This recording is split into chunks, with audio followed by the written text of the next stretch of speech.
it as kind of a fun game as opposed to delivering ROI.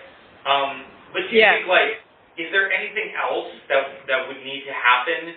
Like, let's say we could create an experience where it's completely photorealistic and downloading an app is not of consequence because the user can access it when they want, or maybe they have it served up to them. If those two things are kind of crossed off, what else would hold this back from being a compelling conversion experience?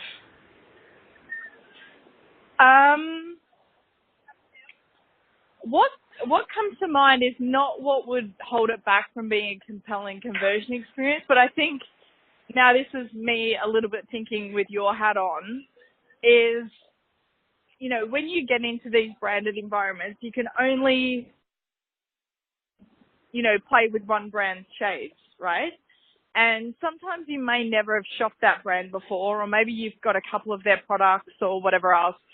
But, you know, I think we all know now that customers in the beauty space are really not loyal to brands. They're loyal to certain products. So I guess what I'm thinking is, how do you leverage a multi-brand play on a third-party environment like Facebook, right, or, you know, Instagram, for example, where you're always using your camera, and you can play between different brands. And, you know, I think Sephora's gone a little bit, you know, down that direction, but how do you use that to really inform conversion? So, you know, I bought this one lipstick at MAC. It's now discontinued. Can I upload a photo of myself and you automatically match it across all these other brands and I can see it applied to myself? You know, I think it's like, how do you up the ante and how do you really solve what she's looking for, which is, I have a shade that I love. How do I find that elsewhere? How do I try new brands?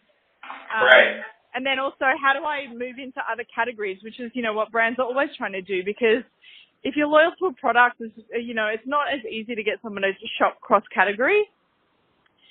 You know, so at Laura Mercier, they are known as a complexion brand. Our priority is to get people to buy lipstick as well, hypothetically. How do you do that?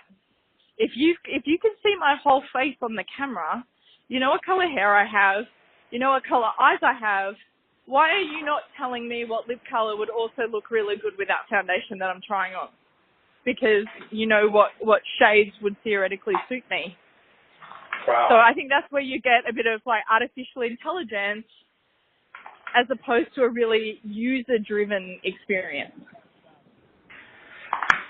That's awesome. Love that. Yeah. And so I mean, because, sorry, I was just going to say, I mean, I think going back to your other questions around like, why would these brands, you know, implement some of these tools?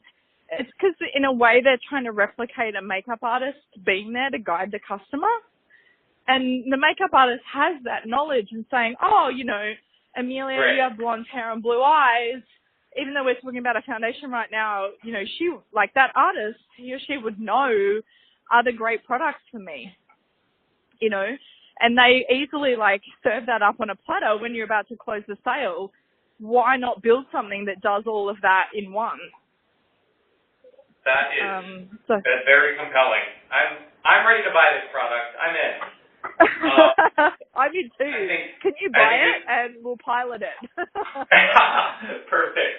I think that sounds amazing. And I mean, I'll tell you why I'm dwelling on this concept of conversion. And you can tell me if my hypothesis here is right, which is we don't want to create an experience that we think is kind of a gimmick or a flash in the pan that people get excited about and that they kind of discontinue using later. We want to really redefine the retail experience, which we think in order for us to really drive commitment to this technology across categories, we really need to show that it changes user behavior and that it makes them more inclined to convert. And so it sounds like that hasn't necessarily been completely mastered yet. And I do love the